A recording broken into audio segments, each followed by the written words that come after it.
Hello friends, welcome to our Dr. Ved channel. I'm Dr. P.R. Patel, Professor and Head, Veterinary Medicine. We have already seen three parts of toxocariasis. Today we'll see the last part, 4. In this we will study prophylactic treatment, very important aspect, and some control measures of toxocariasis in dogs.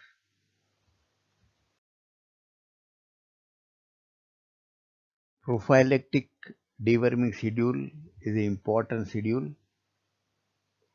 and clinician can do only when he has sufficient knowledge about this disease. So I told you, please pay more attention to life cycle and pathogenesis.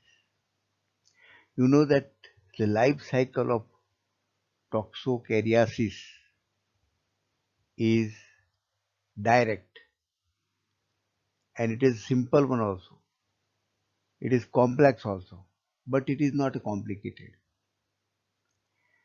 And because of this complex path, there are different prophylactic treatment schedule for different groups of animals.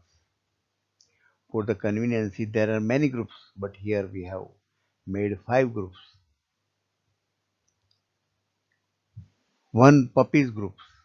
It is a different treatment path. Why it is different treatment path? Because they are getting infection transplacentally at 43rd day of the pregnancy, 43rd day of the life in the fetus, in the womb of the mother. Then the parasite develop in puppies. When the puppies born after whelping, these parasites which is inside the body become adult and the pregnant bitch gives the infection through colostrum and milk. So there is separate schedule for that, separate schedule for pregnant bitches because we want to protect the fetus and puppies both transplacentally and transmammary transmitted infection. For lactating bitches, again a separate schedule because the larva excreted through milk colostrum which is consumed by puppies. Puppies get the infection. Dogs with increased risk of infection which are kept in the kennels which are used for certain competition purposes, for exhibition purposes, then they require a separate deworming schedule because they are have a more risk of the infection when they come in contact with large number of dogs in gatherings. Certain professional dogs and the dogs sharing at home, they are with the young children or immunocompromised individuals require a little bit different schedule. So here we have mentioned the schedule, prophylactic schedule for these 5 groups of the dogs. The ultimate aim of the schedule is to get rid of the larva, to get rid of the eggs, and to get rid of the adult worm. Now here we will see the prophylactic anthelmintic program for puppies. The treatment of anthelmintic starts from the age of 2 weeks. Then anthelmintic given every 14 days up to 2 weeks after weaning. So continuously given till weaning and 14 days up to 2 weeks after weaning. And then it is not stopped. It is followed by monthly treatment for up to 6 months of age, because these parasites remain in puppies and they are constantly getting the infection from mother and from the other, and these pups are very sensitive up to 6 months of age.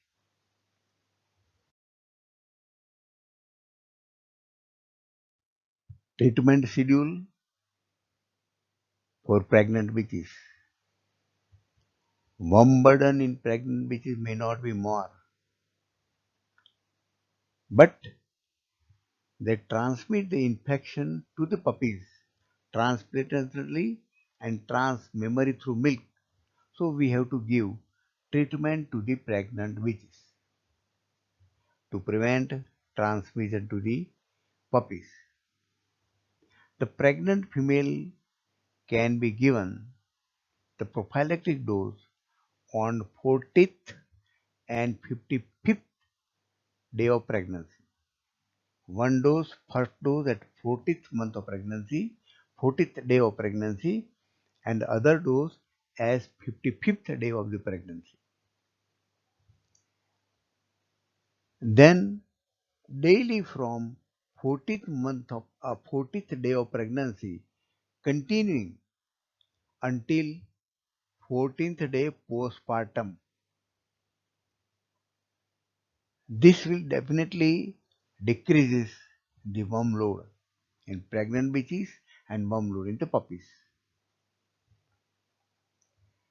Treatment schedule, prophylactic schedule for lactating bitches, because lactating bitches may transmit the infection through transmammary route through milk or colostrum, should be treated concurrently with the first treatment of the puppies.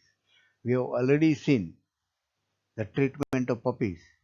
So it should be start with the puppies and it continues with the treatment of the puppies.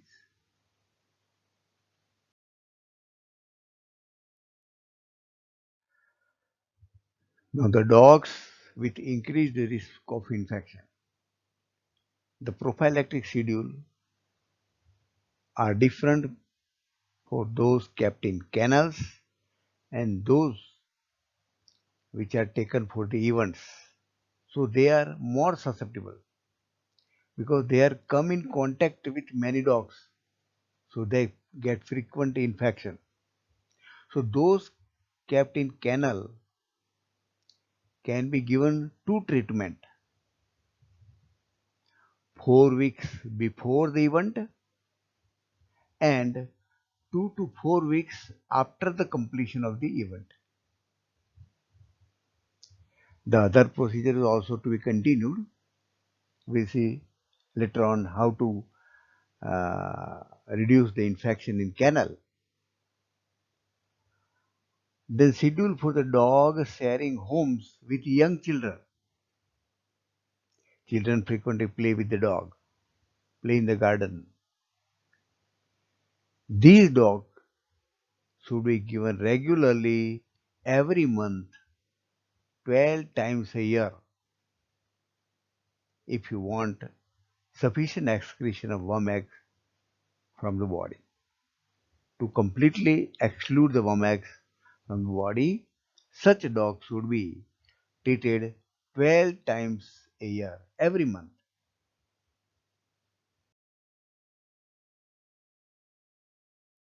The general control measures: maintain good hygiene and sanitation in kennels,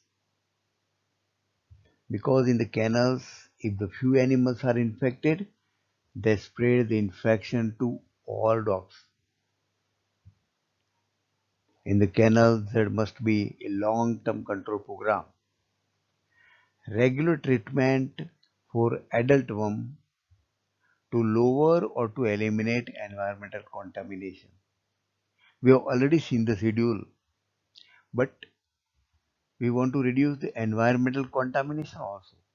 We'll see in the next slide, environmental control. We have already seen previously the schedule in different classes of animals, and regarding the environmental contamination elimination, we'll see in the next slide. The kennel must be made of pakka floor, impervious surface, and floor should be thoroughly cleaned frequently every day.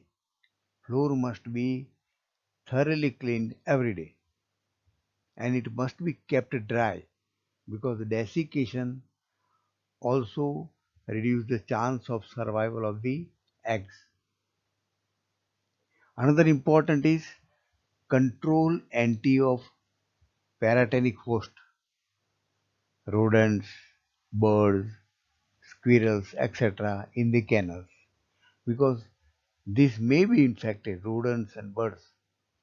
So when the dog eats such paratenic host, dogs may get infection.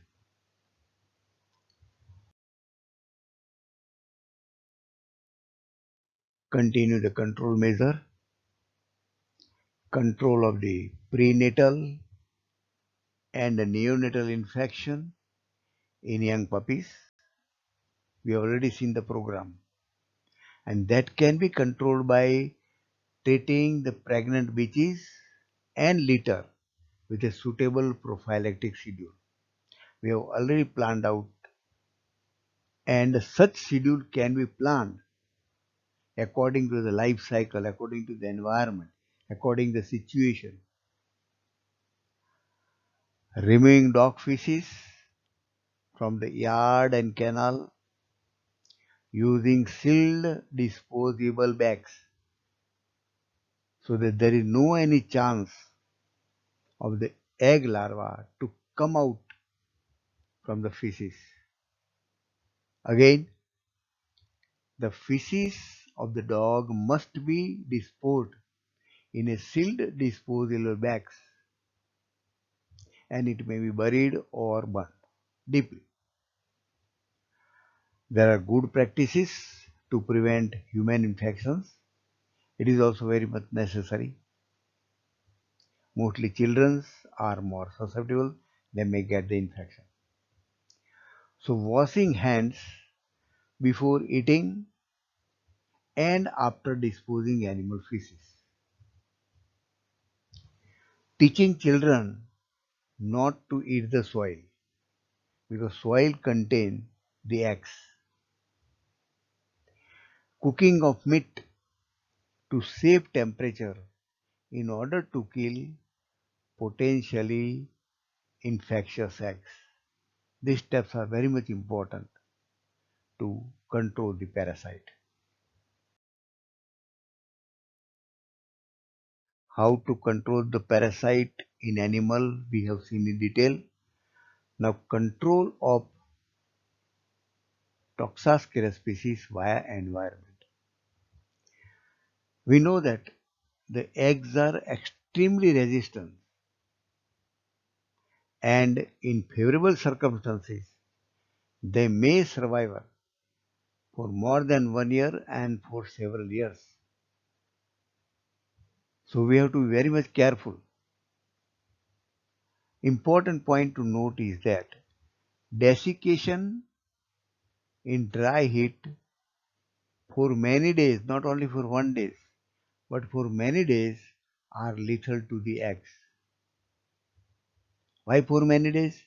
Because the dogs continuously shedding the infected egg into the environment daily.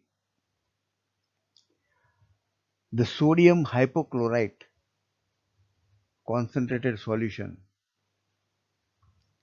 when come in contact with eggs for 10 minutes or more may kill the eggs. How they act? The sodium hypochlorite, they stripe off the outer surface of the eggs, the slimy layer of the egg. The eggs become less sticky and they can wash away when drained very easily. So this is one way sodium hypochlorite working. The other way is more prolonged contact with sodium hypochlorite with eggs dissolve the cell, and when the cell is dissolved, the eggs will be killed. So this way the sodium hypochlorite is a very good chemical that can be used in canals.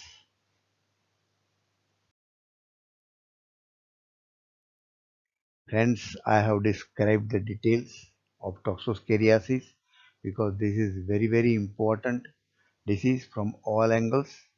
Requested to share the information to veterinary students and veterinarians, and requested to subscribe the channel. Thank you very much for observing this video. With this, we are concluding toxocariasis.